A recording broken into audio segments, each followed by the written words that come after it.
돈 파는 가게를 구독하는 당신은 정말 멋쟁이입니다. 안녕하세요. 돈 파는 가게 대표 사원 김광주입니다. 오늘 함께 나눌 스토리 뉴스의 화두는 만고불변입니다. 자, 이 뜻은 아무리 오랜 세월이 지나도 결코 변하지 않는다는 의미인데 대체로 좋은 경우에 사용이 되죠. 그렇지만 오늘 저는 이것을 만고불변 아주 나쁜 의미로 가져왔습니다. 바로 일본입니다. 이 일본이라는 나라는 정말 용나오리만큼 아무리 세월이 변화도 어떻게 이렇게 한치의 변화도 없는 나라, 바로 만고불변입니다.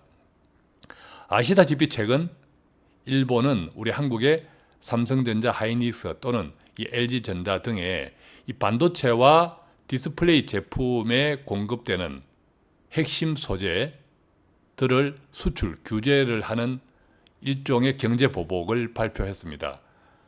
자, 이것은 당분간 우리 경제의 가장 뜨거운 이슈가 될 것 같은데요. 자, 이 부분을 오늘 이 시간을 통해서 조금 어떻게 이해하고 해석하고 또 예측해야 할지 종합적으로 정리해보는 시간 갖도록 하겠습니다. 자, 스토리 뉴스 만고불변. 오늘 이것을 5가지로 조금 이제 나누어 보았는데요. 첫째, 일본의 이 경제 보복 소위 정말 한국 경제에는 치명적일까 한번 살펴보겠고요. 두 번째는 일본의 이 경제 보복, 그렇다고 일본 경제에는 유리할까? 우리가 보복이라고 하면 자신에게는 상관이 없거나 오히려 유리하고 상대방에게 오히려 불리해야 하던데, 정말 이 일본의 경제 보복은 이 아베의 이상한 정말 유치한 이 조치가 일본 경제, 일본 그들에게는 유리할까 한번 살펴보고요. 세 번째는 일본의 경제 보복이 어떤 의미에서는 지금 미국과 중국의 무역 전쟁과도 조금 닮아 있습니다. 이것을 어떻게 좀 무엇이 다르고 무엇이 또 비슷한지 한번 살펴보고요. 네 번째는 그렇다면 일본의 경제 보복, 결국 우리가 만만하니까 이런 짓을 하는 건데 앞으로 우리는 무엇을 어떻게 바꾸어야 할까? 이 부분도 한번 생각해 보고요. 마지막 5번째는 이 일본의 이런 유치 찬란한 이 조치에 대해서 자, 우리가 진정 지켜야 할 것은 무엇인지, 이 5가지 내용을 중심으로 자, 오늘의 스토리 뉴스, 정말 아무리 세월이 흘러도 결코 이 변하지 않는 유치찬란한 이 한국에 대해서는, 한반도에 대해서는 정말 흡혈귀와 같은 이 일본에 대해서 이야기해 보겠습니다.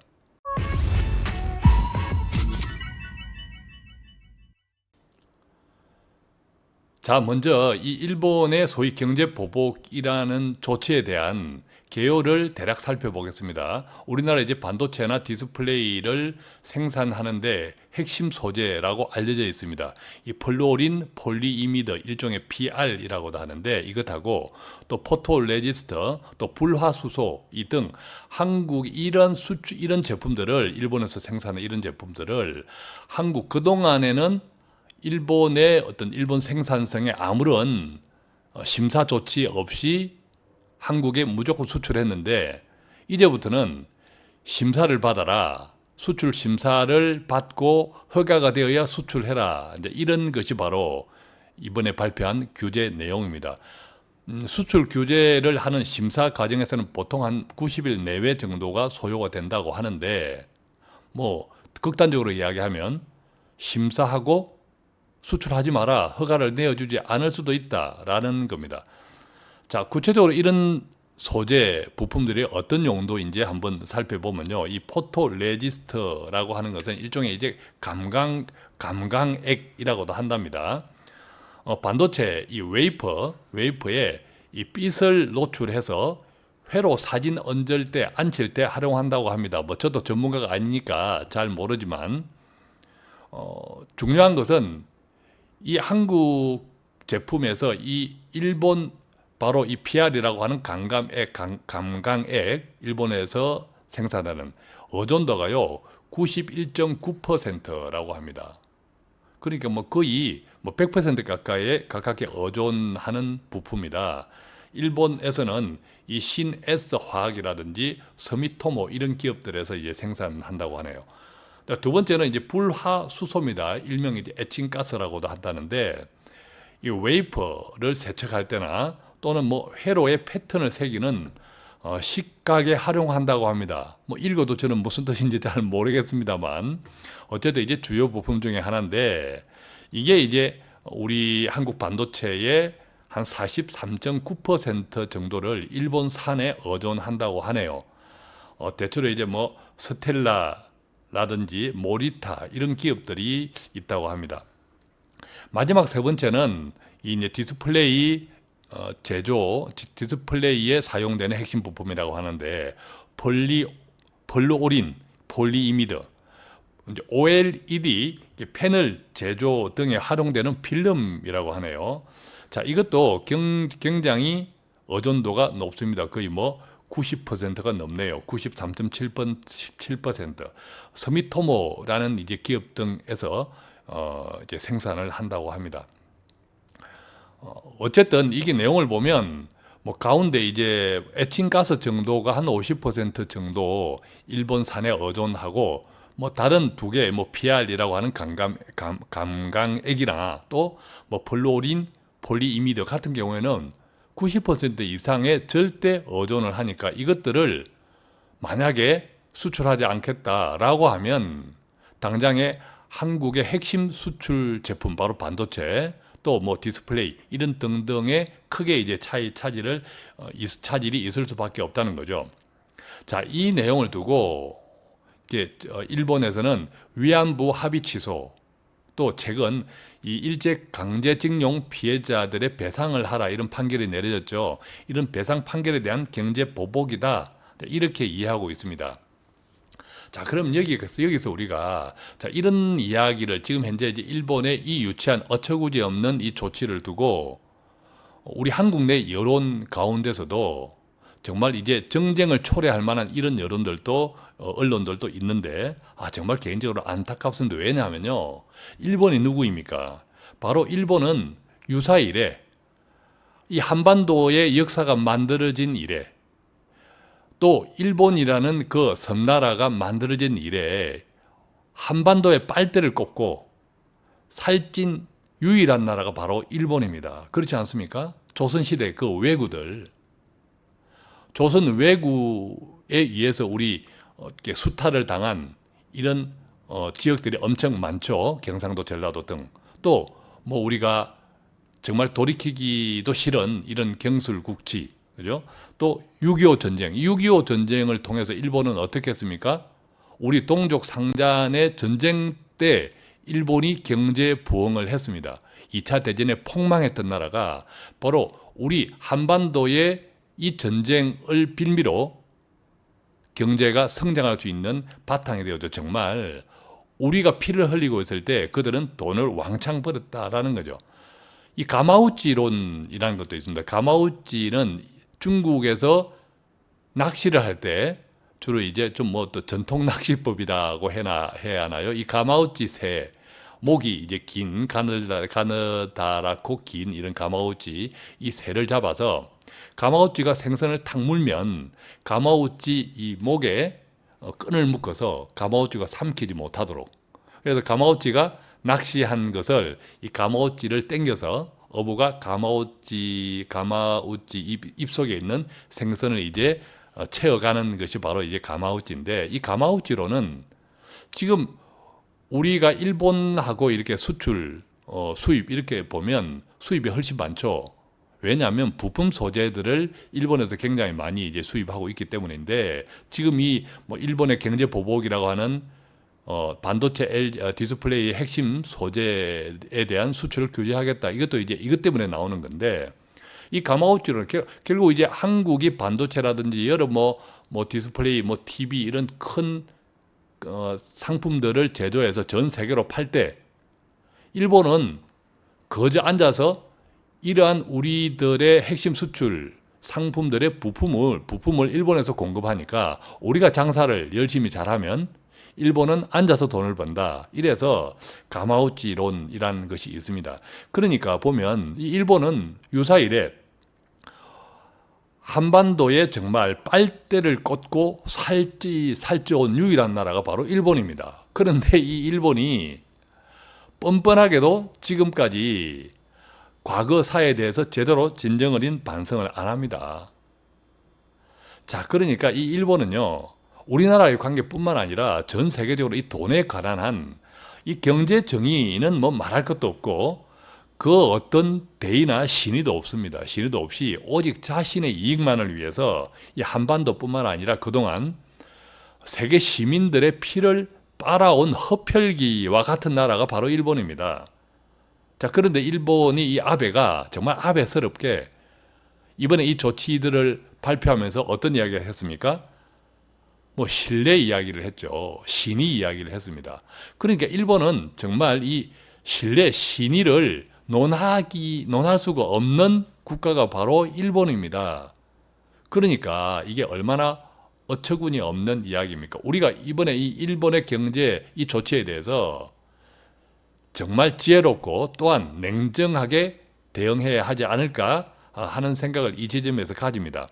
자, 구체적으로 한번 볼게요. 그러면 정말 이 일본의 경제 보복이 한국에 얼마나 치명적일까 하나씩 한번 살펴보도록 하겠습니다. 여러분들은 어떻습니까? 한국 경제에 치명적일까? 자, 우선요, 지금 당장에 한국 경제에 치명적이지 않습니다. 지금 당장에는 왜? 이 핵심 부품 소재들에 대한 재고들이 있습니다. 한국 이 반도체 기업들이 아직 짧으면 2달, 길면 한 3달 정도. 또 이게 뭐 다행스럽다고 해야 할까요? 반도체 경기가 좋지 않습니다. 그러니까 재고가 과거에 비하면 많이 쌓여 있는 거죠. 그걸 뭐 다행이라고 해야 하겠죠. 이 지점에 있어서는. 어쨌든 지금 당장에 치명적인 지금 아무 영향 없습니다. 공장들 잘 돌아가고 있습니다. 앞으로가 문제인데 이걸 한번 보도록 하겠습니다. 어떤 언론에서는 이런 기사가 나왔습니다. 삼성 반도체 치명적 시나리오가 25년 만에 현실이 됐다. 이 이야기가 무슨 이야기냐면 25년 전 1994년 11월 달이었다고 하네요. 이 삼성전자 메모리 반도체 사업부장 그 당시에 진대재 전무였다고 합니다. 진대재 전무는 또 뭐 정통부 장관도 지냈죠. 자, 그 당시에 25년 전 이 진대재 사업부장이 반도체 사업부장이 삼성 반도체가 망하는 2가지 시나리오를 이야기했는데 첫 번째 시나리오가 미국의 반도체 강자 인텔. 자, 인텔은 지금도 반도체 강자입니다. 이 인텔은 지난번에도 한번 말씀을 드렸지만 반도체에는 크게 2 분야가 있습니다. 메모리 반도체, 비메모리 반도체가 있는데 메모리 반도체는 우리 삼성전자나 하이닉스가 주력으로 하는 이 반도체입니다. 비메모리 일종의 이제 시스템 반도체라고 일컬어지는 비메모리 반도체에 비해서는 훨씬 이렇게 단순합니다. 또 대량 생산이 가능하기 때문에 우리 하이닉스 또 삼성전자가 공장을 크게 지어서 이 메모리 부분에 있어서는 뭐 1등 기업이 되어 있죠. 그런데 이제 인텔은 비메모리 분야, 즉 시스템을 돌리는 메모 그 반도체 분야인데 지금도 인텔은 이 반도체 경기와 영향 없습니다. 오히려 수익을 내고 있습니다. 즉 매출 감소가 없습니다. 왜? 이 비메모리 쪽은 굉장히 기술이 높고 또 부가가치가 높고 대량 생산이 되지 않고 일종의 이제 뭐 다량 이렇게 소량 다품종 생산 이렇게 이제 이해하시면 되는데 그러니까 비싸요. 그런 인텔이 비메모리 반도체보다 훨씬 단순한 메모리 쪽으로 진출하면 이 한국의 삼성 반도체가 망한다. 이제 이런 시나리오를 하나 제시를 했고 아직까지 뭐 인텔이 메모리 쪽에 진출하지는 않았죠. 어떤 의미에서는 인텔이 메모리 분야에 진출할 이유는 없는 거죠. 왜냐하면 비메모리의 1대 강자이고 또 훨씬 더 수익이 좋고 지금 뭐 세계 반도체 경기에도 흔들리지 않으니까 오히려 삼성이 우리가 알고 있는 것처럼 100조가 넘는 돈을 앞으로 뭐 10년, 20년 동안 투자해서 인텔이 하고 있는 비메모리 쪽으로 진출하겠다 하고 이제 선언을 하고 있는 거죠. 자, 2번째 삼성 반도체가 망하는 2가지 시나리오 중에 2번째가 바로 지금 이제 일본이 발표한 조치인데 일본이 지금처럼 반도체 장비 한국 수출을 금지하는 경우라는 거죠. 왜냐하면 이제 반도체의 핵심 소재 부품을 바로 일본이 공급하고 있기 때문인데, 자, 정확히 이야기하면 일본이 반도체 장비 한국 수출을 금지한 것이 아닙니다. 금지한 것이 아니라 그동안 아무런 허가 없이 일본의 기업들이 계속 이제 수출했던 것들을 심사를 하겠다. 심사 기간이 한 90일 내외가 걸린다고 합니다. 심사를 하겠다라는 것이지 금지한 것은 아닙니다. 그러니까 지금 현재 치명적인 영향은 지금 당장에는 없습니다. 그런데 이게 우리가 지금 이제 이 부품들을 뭐 짧으면 2달, 길게는 한 석 달 정도 가지고 있는데, 이 재고가 줄어들고 결국 재고가 바닥이 나고 또 수요가 침체되고, 뭐냐 하면 이 지금 이제 반도체에 대한 세계 수요가 침체됐죠. 자, 이 영향에 따라서 지금 가지고 있는 재고, 이 뭐 삼성이나 또 삼성전자나 하이닉스 또 뭐 LG전자 등이 가지고 있는 이 재고, 부품 재고들이 세계 경제의 수요 침체에 따라서 이 재고가 소진되는 속도가 달라지겠죠.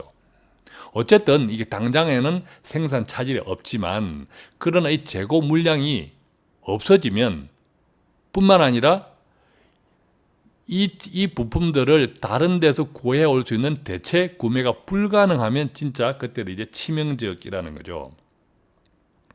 그런데 자, 이 치명적인 것이 꼭 우리 한국만의 문제, 즉 일본과 한국에 우리가 일방적으로 치명적인 내용은 아니라는 겁니다. 왜냐하면 그 핵심을 보면 이게 단지 한국 문제만은 아니라는 거죠.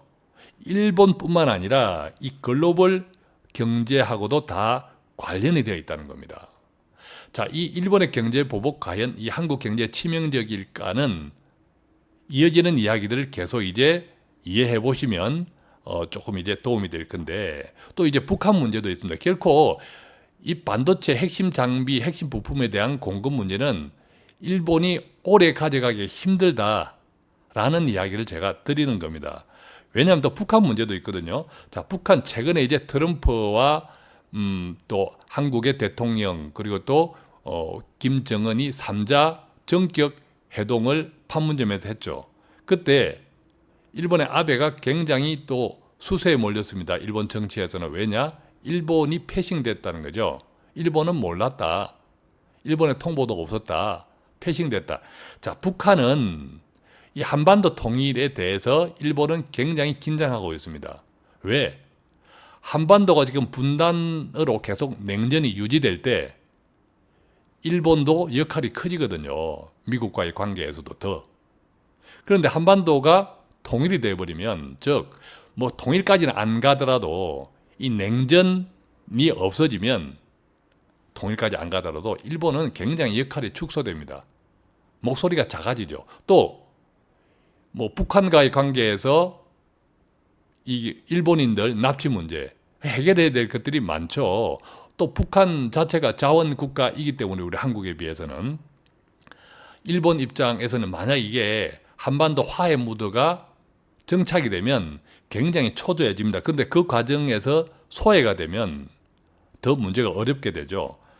자, 이 북한 문제가 지금 뜨겁게, 이 한반도 문제가 뜨겁게 달아오르고 있습니다. 이때 이 한국과 이 경제 문제를 어르렁거리는 것이 오래 가면 이것이 일본에 결코 유리할까요? 유리하지 않습니다. 이런 문제도 있는 거지. 그러니까 이 일본의 이번에 조치가 결코 장기화되기 힘든 이유들이 이렇게 단순한 문제는 아니다라는 거죠. 즉 장기화되기 굉장히 장기적으로 가기는 굉장히 힘들다는 거죠. 자, 그렇다면 이 한국 경제에 이게 치명적이지 않다라고 하는 것은 지금 우선 당장에도 치명적이지 않고, 이대로 계속 갔을 때 아까 그런 조건들, 즉 재고 소진될 때까지도 공급을 못 받고, 그때까지도 일본이 심지어 허가를 내주지 않고 금지를 하고 이제 수출을 내주지 않는 이런 조치까지는 앞으로도 수개월이 지속되어야 합니다. 그때까지 과연 이 조치들을 계속 가져갈 수 없다는 거죠, 일본이. 아까 말씀드린 몇 가지 이유로. 더군다나 이 일본의 경제 보복이 과연 일본 경제에도 유리할까라는 거죠. 어쨌든 이 보복이라고 하는 것은 나는 최소한 이상이 없거나 오히려 유리하고 상대방한테 타격이 커야 이게 보복인데 그렇다면 즉 아베의 일본은 유리할까라는 거죠. 자, 한 번 더 볼게요. 올해 1월 달에서 4월까지 일본이 이제 수출을 규제하기로 한 핵심 부품들, PR이라든지 에칭가스 이런 수출에서 한국 비중은 각각 11.6%, 85.9%, 특히 에칭가스 비중이 상당히 비중이 높네요. 거의 에칭가스는 한국에만 수출하고 있다 해도 과언이 아닐 정도입니다. 또 플루오린 폴리이미드 같은 경우에는 이 디스플레이 제품에 사용하는 핵심 부품 22.5%, 이것도 굉장히 크죠. 그 일본의 수출 기업 입장에서 보면. 참고로 이 에칭가스 같은 경우에는 대체가 쉽답니다. 이게 다른 두 가지 제품에 비해서. 그러면 일본의 에칭가스를 공급하는 기업들은 그냥 망한 거죠. 왜냐하면 거의 85.9% 에칭가스를 한국이 소비하고 있기 때문이죠. 이 PR이나 이 불화수소 또 이 에칭가스 이런 가장 큰 수요처는 한국이라는 거죠. 그러니까 당연히 해당 업체들도 큰 타격을 받습니다. 실제로 아까 조금 전에 말씀드린 에칭가스는 한국이 거의 절대적으로 수입을 하고 있기 때문에 이게 규제가 심지어 공급이 중단되면 일본의 에칭가스 제조기업 그냥 망합니다. 최근에 이제 스텔라 케미파라는 이 회사가 에칭가스 제조 회사라고 하는데 주가가 흔들흔들 하고 있죠, 당연히. 그러다가 지금 제자리입니다. 자, 그 이유는 뭐겠습니까? 일본에서도 이번의 조치가 결코 오래 가지 않는다라고 알고 있다는 겁니다. 그렇게 이제 이해하고 있다는 겁니다. 자, 그럼 이제 일본 기업들의 진짜 걱정은 뭐냐면 한번 이런 현상이 생기면 한국은 앞으로 더욱 적극적으로 일본 이해의 대안을 찾을 거라는 거죠. 자, 이런 현상이 이번에 만약에 다시 봉합이 되어도 다음번에 되풀이되지 않는다라는 보장이 없는 한국 기업 입장에서는 또 정부 입장에서는 적극적으로 지금까지보다 훨씬 적극적으로 대안을 찾을 거라는 거죠. 그리고 이런 고품질 재료는 한번 쓰기 시작하면 다른 회사 제품으로 바꾸기 어렵습니다. 왜냐하면 이 핵심 소재 부품들은 다른 회사 제품으로 바꾸었을 때의 만약의 경우를 생각할 때 엄청난 손실을 또 위험이 있거든요. 그러니까 쉽게 안 바꿉니다. 반대로 이야기하면 이번에 이런 사태로 인해 가지고 이제 한국 기업과 정부가 적극적으로 다른 대안을 찾는다면 심지어 우리 국내 기업들이 또 생산을 할 수도 있죠. 시간은 필요하겠지만 그 이후부터는 그냥 일본의 관련 기업들은 망한다라는 거죠. 왜? 바꿀 일이 없으니까. 예를 들면 이렇습니다.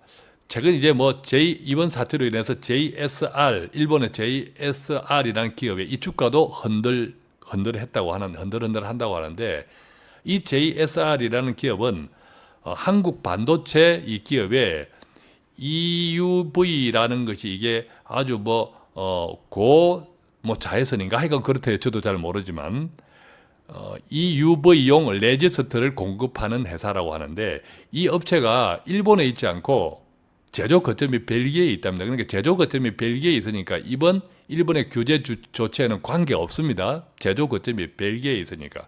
그런데 이 기업의 주가도 흔들거린다는 것은 바로 이번 사태로 인해서 한국 기업과 정부가 이런 일본의 소재 부품에 더 이상 의존도를 벗어나기 위한 노력들을 더욱 적극적으로 할 것이고 그렇게 되면 장기적으로 결국 일본 기업에 이롭지 않다라는 겁니다. 자, 뿐만 아니라 이 일본의 이번 조치가 결코 오래가기 힘든 것, 결국 우리가 일본의 부품들을 가지고 완제품을 생산하지만 한국의 반도체 예를 들면 이 한국의 반도체를 가지고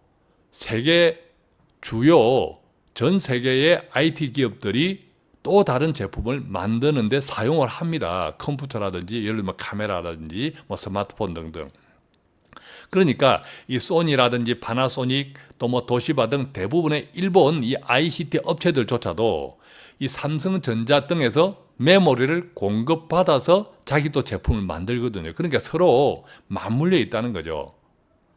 삼성의 반도체가 생산에 차질을 빚으면 바로 일본에 직접적으로 소니, 파나소닉, 도시바 등의 일본 ICT 업체들의 제품 생산에도 영향을 준다는 거죠. 물론 뭐 또 그들 업체들도 이것이 장기화되면 다른 대안을 찾겠죠. 뭐 중국 업체들의 반도체를 구입한다든지 또 뭐 대만이나 뭐 미국 반도체를 구입하겠지만 지금까지의 이런 뭐 그렇게 되면 또 이 반도체 가격도 흔들흔들 하겠죠.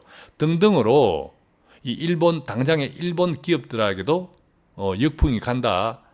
즉 우리나라의 이 반도체 주요 소재 부품을 공급하고 생산해서 공급하는 일본 기업뿐만 아니라 우리 쪽에 반도체 생산 차질이 있으면 일본에 또 우리 반도체를 가지고 제품을 만드는 기업들에도 차질이 있고 뿐만 아니라 전 세계 기업들에도 차질이 있다는 거죠.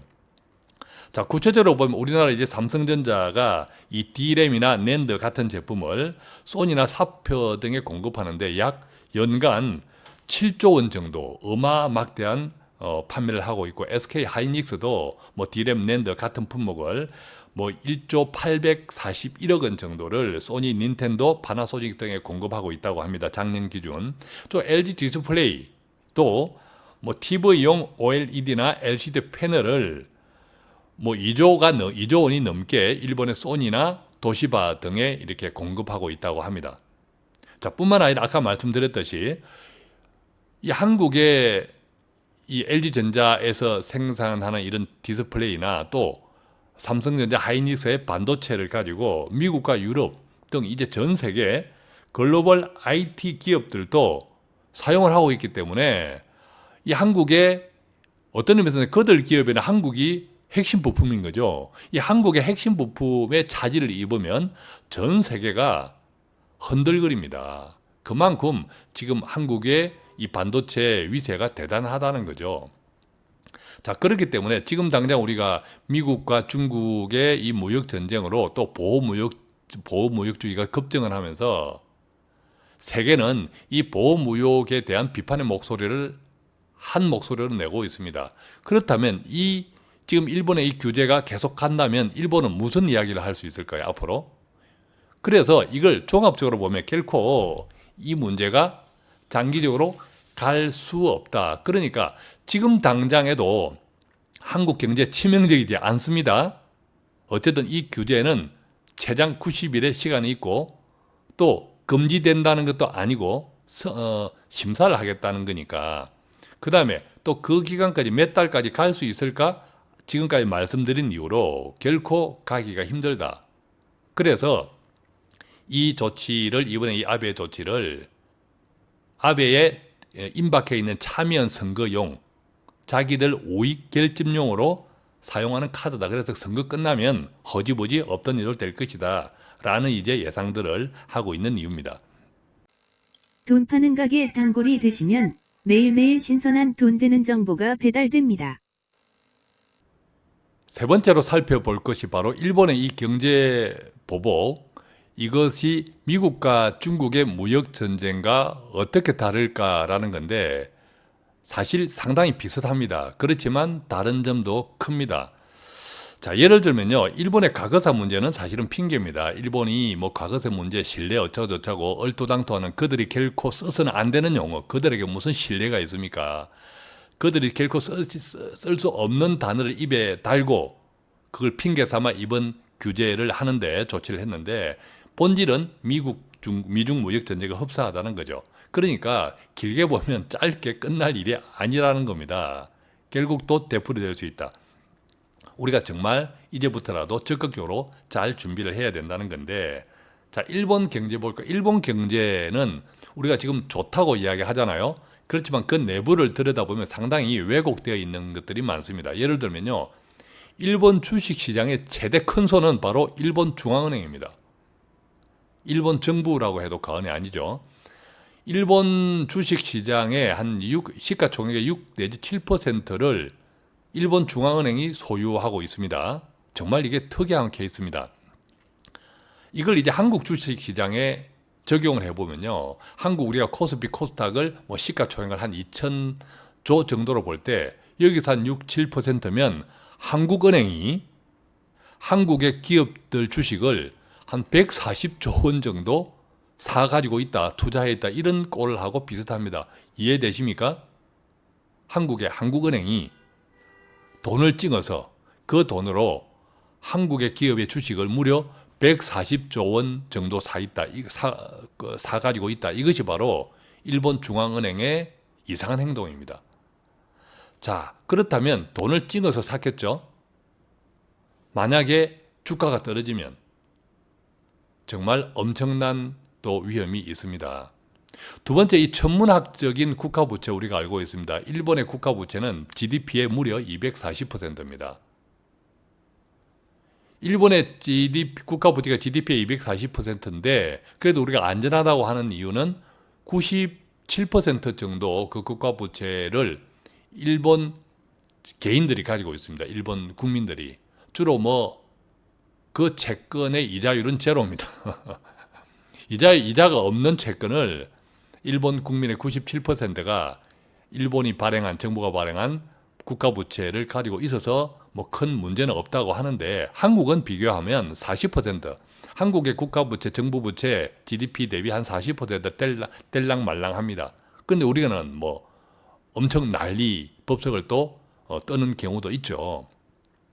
제가 이 국가부채에 대해서는 지난번에도 한번 말씀을 드렸지만 다른 나라들, 이미 유럽들 다 100%가 넘고요. 어차피 저출산 고령화를 겪고 있는 나라들은 공히 정부 부채가 늘어날 수밖에 없습니다. 어떻습니까? 인구 늘어나고 인구가 생산을 못하는 노인분들, 이렇게 고령화가 돼 가는데, 또 은퇴를 제대로 준비하지 못했다 보니까 정부의 재정으로 많이 또 복지를 해야 될 수밖에 없는 형편. 또 고령화 일자리가 얼마나 질이 좋겠습니까? 그죠? 그런 등등 하니까 정부 부채, 국가 부채가 늘어날 수밖에 없죠. 일본의 국가 부채 가운데 97%가 일본 국민들이 가지고 있다 하는데, 한국도 마찬가지입니다. 한국의 이 정부 채권의 90%는 우리 자국민들이 가지고 있습니다. 그러니까 이게 국가 부채, 정부 부채만 일본하고 대비해 보면 우리가 훨씬 잽도 안 될 만큼 가볍습니다. 근데 이 일본이 가지고 있는 정부채 이자율이 제로거든요. 제로. 이자율이 0%입니다. 근데 이것이 만약에 일본의 장기채 금리가 만약에 오르기라도 한다면 무슨 이야기입니까? 반대로 가지고 있는 이 정부 채권이 점점 더 나빠지는 거죠. 제로금리니까. 이런 것들도 일본 경제에는 상당히 왜곡되고 큰 리스크를 가지고 있는데, 일본 경제 좋아 보이지만요, 이처럼 많은 어처구니 없는 모순들을 가지고 있습니다. 또 특히 이제 일본의 자랑, 그 전에 이 조선 반도체, 전자 이런 등등 한국에 다 당했습니다. 완제품 시장에서 한국이 뺏겼다라는 거죠. 이런 등등을 보면, 자, 우리가 미국과 중국의 이 무역 전쟁에서 볼 때 미국은 왜 중국과 무역 전쟁을 합니까? 이게 장기전이죠. 왜? 이 중국이 올라오는 것이 못마땅한 거죠. 일종의 패권 전쟁이라고 우리가 이야기하는 것이 그런 이유이지 않습니까? 자, 그렇다면 이 일본은 어쨌든 이제 한국이 여러 가지로 못마땅합니다. 이 가거세 문제를 물고 늘어지는 것도 못마땅하고, 또 최근에 이 한반도 문제도 상당히 긴장스럽습니다. 일본 입장에서는. 그런 여러 가지 문제가 겹쳐서 이런 규제 조치에 영향을 주었지 않냐? 저는 또 이제 그런 생각을 합니다. 네, 그렇지만 아까도 이제 살펴보았지만 당장의 이 경제적 일본 자체 기업들, 또 일본 경제적 손실에 대한 역풍도 거세다는 거죠. 더구나 이번 조치는요, 자, 우리는 자꾸 치명적이다 이런 언론들도 있지만, 일본은 한국의 경제적 지배가 상당히 제한적입니다. 예를 들어 보면 미국은 중국에게는 가장 최대의 시장입니다. 미국은 중국의 가장 최대의 수출 시장이죠. 그렇지만 이 한국 수출은, 그러니까 일본은 한국 수출의 최대 시장 아닙니다. 오히려 우리는 수입을 더 많이 합니다.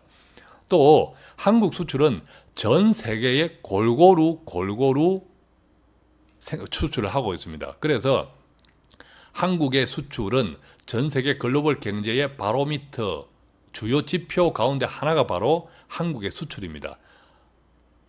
아주 수출 국가가 다변화되어 있고 수출 품목도 다변화되어 있고 뭐 그런 등등이죠. 더구나 이게 뭐 한국 경제에 당장 타격이 있는 것도 아닙니다. 우리가 살펴보면 지금 한국 경제에 타격 없습니다. 반도체 생산 잘 돌아갑니다. 규제 심사를 하겠다고 했지 수출을 금지하겠다고 하지 않았습니다. 일본 아베가. 또 시간 두세 달 있습니다. 그러니까 그 기간 이 규제를 계속 심지어 금지까지 할까 절대 못합니다. 아까 쭉 말씀드린 그런 종합적인 이유에 따라서 당장에 이 조치라고 했는데 한국의 타격은 없습니다. 상대 국가의 타격은 없습니다. 오히려 이 거래체, 이제는 이 주요 핵심 소재 부품에 대해서 우리가 우리 국내 의존도 생산을 높이든지 시간이 걸리더라도 또 거래처를 다른 나라에 적극적으로 찾아봐야겠다. 이런 거래처 변경에 대한 빌미만 제공한 셈이 되는 거죠. 또한 우리가 이제 중국의 히토류를 가지고 장난치는 또 연상해 볼 수 있는데 이 히토류 같은 것은 정말 배타적 자원이죠. 자원이죠, 이거는. 자원이니까 없는 자원을 우리가 만들 수는 없습니다. 그런데 이런 지금 일본이 이렇게 정말 유치하게 조치를 한다는 이 제품들은 사실은 만들면 됩니다. 만들려고 길을 서고 달려들면 못 만들 게 없다는 거죠. 우리나라가 언제 이 반도체 1등 국가가 되리라고 누가 생각했습니까? 우리나라가 자동차 조선 세계 1등 국가가 자동차는 1등은 아니지만 1등 국가가 되리라고 누가 생각했습니까? IT 또 통신 5G 세계 1등 제일 앞선 국가가 되리라고 누가 생각했습니까? 우선순위의 문제였지. 우리도 이제 만들자고 달려들면 결코 못 만들 게 없는 거라는 거죠. 결국 이번 조치를 해서 한국도 적극적으로 이 소재 산업을 육성해야겠다. 자, 이 자극만 준 거죠. 어떤 의미에서는 잠자고 있는 호랑이의 코를 건드린 거죠, 말로 하자면. 저는 그렇게 생각합니다. 자, 그래서 일본 정부의 이 수출 규제 조치가 발표된 이후에 일본의 주요 언론들, 예를 들어 마이니치라든지 아사히, 니온, 게이자이 이런 신문 등에서도 3일 연속 이것을 비판하는 사설을 게재했습니다. 그렇지만 이제 한국의 언론들을 보면 오히려 마치 정쟁을 유발하는 듯한 이런 기사들도 언론들이 많습니다. 안타깝습니다, 정말. 어떤 의미에서는 그런 것들은 바로 일본의 아베가 바라는 거죠. 당장에 일본에서는 주요 언론들이 그 아베의 조치를 굉장히 3일 연속 사설을 통해서 비난하고 있습니다. 그러니까 이게 얼마나 잘못된 조치다라는 것을 우리가 이렇게 느낄 수 있다는 거죠. 자, 그럼 이제 이 일본의 경제 보복, 자, 이런 조치들 우리가 당하지 말아야 되지 않겠습니까? 앞으로는 우리가 이 정말 수치스러운 과거의 역사가 있습니다. 그걸 우리가 되풀이하지 말아야 하는 것처럼 일본의 이런 조치들도 우리는 앞으로 되풀이하지 말아야 됩니다. 자, 그렇다면 우리는 무엇을 바꿔야 할까요? 자, 첫 번째는 아무래도 이제 소재 산업을 강화해야겠죠. 우리가 이제 소재 산업, 부품 산업들은 대기업에서 하지 않습니다. 중소기업에서 하죠. 왜냐하면 자동차뿐만 아니라 또 반도체, 또 디스플레이, 전기전자 얼마나 부품들이 많습니까? 그 부품들을 대기업들이 다 만들 수는 없죠. 결국 이제 완제품은 대기업이 가져가고 이 부품 소재 산업들은 중소기업을 육성해야 되죠. 자, 우리나라 중소기업 정말 육성되지 못합니다. 육성되어 있지 않습니다. 그 이유가 뭡니까? 현실이 이렇습니다. 중소기업이 성장할 수 없는 현실, 바로 대기업 갑질입니다. 이 유니콘 기업이라고 하는데 우리나라는 전 세계적으로 유니콘 기업이 없습니다. 이게 뭐죠? 유니콘 기업이 거의 전무하다시피 하는데 예를 들면 쿠팡 같은 그런 정도가 있는데 아주 소수합니다. 그러니까 거의 전무한 편인데 이 유니콘 기업은 기업 가치가 1조 원 이상인 이 벤처기업 가운데 기업 가치가 1조 원 이상으로 평가받는 기업이 바로 유니콘 기업인데 우리나라는 뭐 쿠팡 뭐 한두 개 이렇게 빼고는 거의 뭐 전무한 편이죠. 왜 그렇죠? 바로 대기업이 이 중소기업이 클 수 있는 길을 꽉 막고 있습니다. 뭐 흔히들 알고 있지 않습니까? 중소기업이 아무리 좋은 특허로 부품을 개발했다 하더라도 그 특허 이런저런 이유로 대기업들이 그냥 뺏어가기 일쑤고요. 이 외국에는 벤처기업들을 대기업들이 돈을 주고 사갑니다. M&A. 그렇게 해서 이 벤처 창업가들이 M&A로 자기 기업을 팔고 그 돈으로 또 다른 벤처를 또 돕고 하는 이게 벤처 생태계가 있는데 한국은 그런 것이 아니라 대기업들이 그것을 빼앗아 가버립니다. 그러니까 이 벤처 생태계가 제대로 생길 수가 없는 거죠. 뭐 주변에 혹시 중소기업 뭐 CEO 하시는 분들이 주변에 있는지 모르겠지만 아시죠? 이 중소기업들이 대기업 납품할 때 뭐 그 전까지만 지금도 그런지는 모르겠습니다. 재무제표를 대기업에 보고합니다. 즉 한 해 동안 우리 회사에 대기업에 납품해서 얼마나 벌었는지 이익은 얼마인지를 보고합니다. 그래서 이익을 남긴다는 건 뭡니까? 중소기업이 제품 혁신을 해서 연구개발비를 들어서 혁신하면 아무래도 원가가 떨어지죠. 남기면요. 그 다음에 바로 납품가를 후려칩니다. 그러니까 중소기업이 아무리 열심히 제품 개발을 해도 이익이 생기면 바로 납품가 후려치기가 들어오니까 심지어 어떤 중소기업들은 이중장부를 가지고 있었습니다. 대기업에 보여주는 장부 하나, 재무제표 하나, 또 보관용 재무제표 하나. 지금은 이제 뭐 회계 기준이 강화되니까 그렇게 하기도 힘들죠. 그러니까 우리나라 중소기업이 크기 힘들다는 거죠. 우리가 이제 낙수효과 하는데 낙수효과는 뭡니까? 우리가 일반적으로 알 때는 수출이 잘 되어서 대기업이 장사를 잘하면 뭐 직원들 월급 잘 주고 하청 기업들 또 많이 해서 뭐 이것이 이제 낙수효과라는데 낙수효과의 핵심은요. 대기업도 성장을 해야 하지만 동시에 중소기업도 같이 성장해야 합니다. 왜냐하면 우리 이 대기업의 일자리가 많습니까? 중소기업의 일자리가 많습니까? 청년들이 대기업 취업을 위해서 목을 매지만 그 대기업 일자리는 정말 적습니다. 대부분 중소기업인데 중소기업에는 안 갑니다. 왜? 월급이 적으니까. 그런데 이 정말 낙수효과는 중소기업의 성장이라는 이유는요. 중소기업의 이익이 증가해야 합니다. 이 중소기업의 이익이 증가하도록 대기업이 배려를 해줘야 돼요. 이게 상승입니다. 그렇게 되면 중소기업의 임금을 올립니다. 올릴 수 있겠죠. 임금 인상. 자, 임금 인상이 되면 양질의 일자리가 증가합니다. 왜? 좋은 인재들이 청년들이 이제 중소기업으로 가지 않습니까? 자, 그러면 당연히 소재 부품 산업도 성장합니다. 이 구조가 바로 선진국, 특히 유럽의 상생 구조입니다. 그러니까 유럽은 대기업이나 우리나라로 치면 중소기업 이게 차이가 우리나라처럼 이렇게 확연하지 않습니다. 그리고 또 대기업과 중소기업의 상생 문화가 잘 발달되어 있기 때문에 설령 대기업이 무너져도 이 중소기업들이 단단하기 때문에 그 나라의 경제에 크게 큰 영향은 치명적인 영향은 없습니다. 그렇지만 우리 한국은 정말 이 대기업에 집중되어 있죠. 그래서 우리 한국은 대기업이 기침만 하면 나라 경제가 흔들흔들 독감 걸리는 이런 지경에서 이제 벗어나야 된다. 이것이 이번 일본의 정말 이 유치한 규제 조치로 우리가 바꿔 나가야 될 거라는 거죠. 대기업도 마찬가지입니다. 정말 경영 혁신이 필요합니다. 선진국은요, 이 사회이사 제도가 정말 중요하게 활용됩니다. 선진국의 사회이사 제도는 정말 그 기업의 이 경영 주인들 오너들이 함부로 할 수 없도록 제대로 사회이사 제도를 운영을 합니다. 그렇지만 한국의 사회이사 제도는 어떻습니까? 거의 거수기죠. 사회이사를 임명하는 것도 오너들에 관련되는 연관되는 사람들 그냥 뭐 뽑아오죠.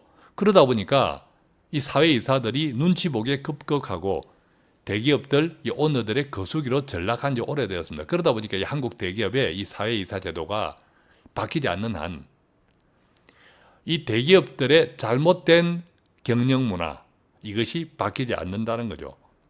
그래서 정말 우리가 이번에 일본의 이 경제 규제로 인해서 우리는 무엇을 바꿔야 할까?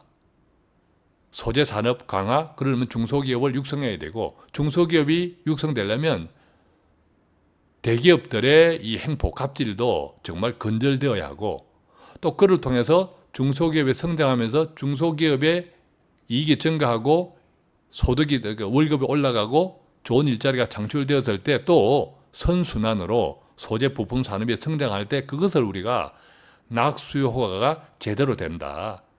이렇게 좀 이해할 수 있는 계기가 되면 좋겠고, 동시에 또 이공계 이 전공을 좀 많이 확대하고 또 전폭적으로 이제 지원하는 이런 것들도 우리가 이번 계기를 통해서 많이 적극적으로 좀 준비해야 하지 않을까 이런 생각이 듭니다.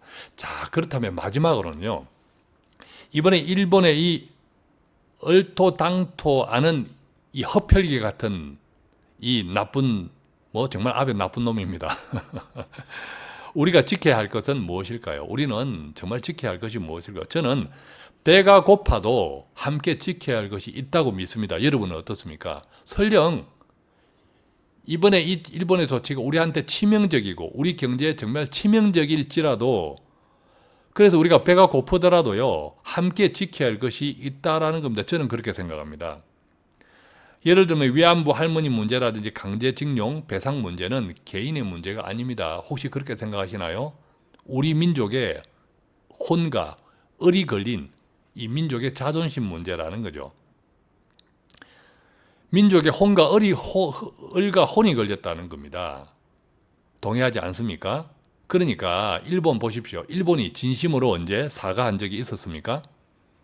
물론 우리도 반성해야 할 것이 있습니다. 어떤 의미에서 우리가 일본의 침략을 용인할 수밖에 없었던 것은 우리가 나약했던 거죠. 그래서 나약했던 우리의 과거는 우리 스스로 반성해야 될 부분인데 그렇다고 일본 스스로의 제약을 진정한 사과도 없이 어물쩍 넘길 일은 아니다라는 거죠. 그것 두 개는 분명히 구분해야 된다라는 거죠. 예를 들면 우리 집 애가 약해서 다른 바깥에 나가서 다른 폭력배한테 폭력을 맞았어요. 맞았는데 우리 집 애가 나약하니까 담력도 키우고 체력도 키워야 되는 것도 있겠지만 그렇다고 네 집 애가 약해서 내가 때렸다. 그게 정당시 되는 건 아니죠. 그래서 그 두 부분을 정확하게 좀 구분하면 좋겠다. 자, 일본의 경제보복 우리가 지켜야 할 것은 무엇이겠습니까? 저는 배가 고파도 함께 지켜야 할 것이 있다고 생각합니다. 그래서 오늘 저는 삼성전자를 샀습니다. 삼성전자 안 샀거든요. 사실 추천도 잘 안 했습니다. 그런데 저는 오늘 삼성전자를 샀습니다. 제가 할 수 있는 것 중에 하나더라고요.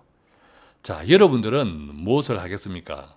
제발 이번에 정말 허펼기, 우리 한반도에는 허펼기 같은 이 일본의 얼토당토하는 이 터무니없는 조치를 정쟁의 도구로 삼지 않았으면 좋겠습니다. 그것은요, 정말 일본이 바라는 일이기 때문입니다. 자, 이때 우리가 무엇을 어떻게 해야 할까? 우리가 무엇을 지켜야 할까? 함께 생각해보는 그런 계기가 오히려 되고 우리의 소재 산업, 앞으로 더 경제에 있어서 당당한 한국이 될 수 있도록 더 빠르게, 더 적극적으로 준비하는 그런 계기가 되면 좋겠습니다. 자, 일본의 경제 보복, 자, 이 시작과 또 우리가 어떤 것을 준비해야 되고 또 우리는 어떻게 지켜야 되고 이런 것들 좀 총체적으로 나누어 보았는데 어떻습니까? 조금 공감이 되셨습니까? 자, 매일매일 돈 파는 가게는 오늘도 조금이라도 도움되는 정보를 배달해 드리기 위해서 최선을 다하고 있습니다. 구독하거나 다른 좋은 분들에게 공유해 주시면 좋습니다.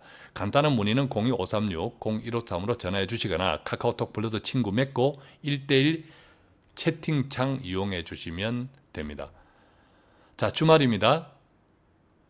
어딘가에 또 좀 휴식할 수 있는 이런 계획 마련하면 좋겠고 또 그런 일상들이 계속 되풀이되면 좋겠습니다. 고맙습니다.